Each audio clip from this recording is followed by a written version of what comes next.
Hi, everyone. Economy's mom. 지금 세계는 금리 인상과 물가 인상, 그리고 동시에 집값과 증시가 하락하고 있습니다.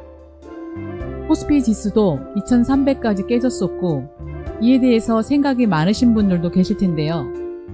금융에 대해서 생각하며 잠깐 삼성전자에 대해서 이야기해보고자 합니다.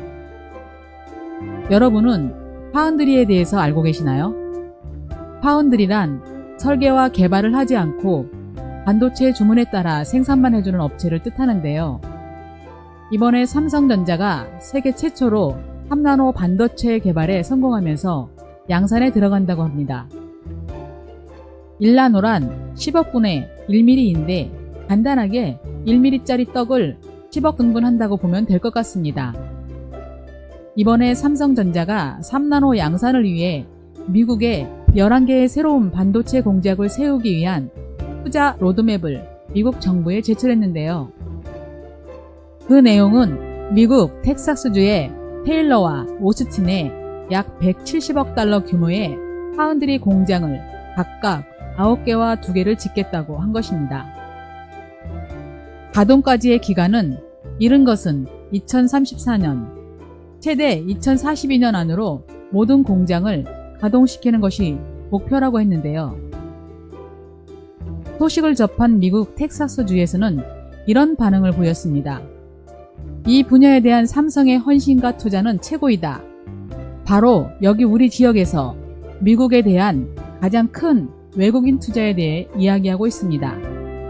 이는 중부 텍사스의 경제 발전과 성장에 극적인 영향을 미칠 것이다 라며 삼성전자에 대한 기대와 극찬을 아끼지 않았죠. 삼성전자는 텍사스 오스틴에 20년 넘게 반도체 공장을 운영해 왔었는데 이런 대규모 투자는 매우 이례적이라고 합니다. 대기업이라고 해도 제조 공장이 따로 존재하지 않는 기업들은 대부분 대만 기업인 TSMC에 주로 주문을 하는데요. 삼성은 TSMC가 독차지하고 있는 시장의 비중을 가져오기 위해 비메모리 반도체 파운드리에 투자에 적극적으로 나선 겁니다. 우리나라는 파운드리 반도체 기업이 삼성전자와 SK하이닉스, DB하이텍을 포함하여 5개의 기업밖에 존재하지 않는데요. 그 중에서도 우리나라를 대표하는 파운드리 업체는 삼성전자가 유일합니다. 그럼에도 파운드리 반도체 세계 2위 점유율을 지닌 삼성전자도 20%도 채 안 되고 세계 1위는 TSMC가 57%를 기록하고 있죠. 전 세계의 모든 파운드리 기업을 합쳐도 TSMC 회사 하나만큼도 되지 않는 겁니다. 하지만 점유율이 엄청난 만큼 반도체 생산에 차질이 생길 수밖에 없겠죠. 그래서 TSMC도 삼성전자도 공장 증설을 위해 미국을 찾아간 거죠. 그리고 삼성전자는 이번 투자 금액인 2170억 중에서 세금 감면으로 48억 달러를 리베이트 받을 수 있었는데요. 리베이트란 지급받은 대금 일부를 사례금 또는 보상금의 형식으로 되돌려 받는 것을 뜻하는데 법안에는 미국 정부 보조금을 지원받는 기업은 중국 등 비우호 국가에 투자하는 것을 금지하는 조항이 있어 중국 사업의 비중이 상대적으로 높은 우리나라 입장에서는 오히려 페널티가 되지 않겠냐라는 우려의 목소리도 있다고 합니다. 하지만 삼성전자는 3나노 반도체인 것에 비해 TSMC는 거의 2배 크기인 5나노 반도체를 생산하는 것으로 보아 이번 삼성전자의 계획이 실현된다면 약 1만 개의 일자리가 창출되고 미국 시장을 유치함으로써 삼성전자의 점유율이 크게 상승할 것이라는 기대감이 있습니다. 이렇게 좋은 이슈가 있는데도 삼성전자의 주가가 계속 하락하여 심란하신 분들도 많을 텐데요. 한 가지만 이야기해 보겠습니다.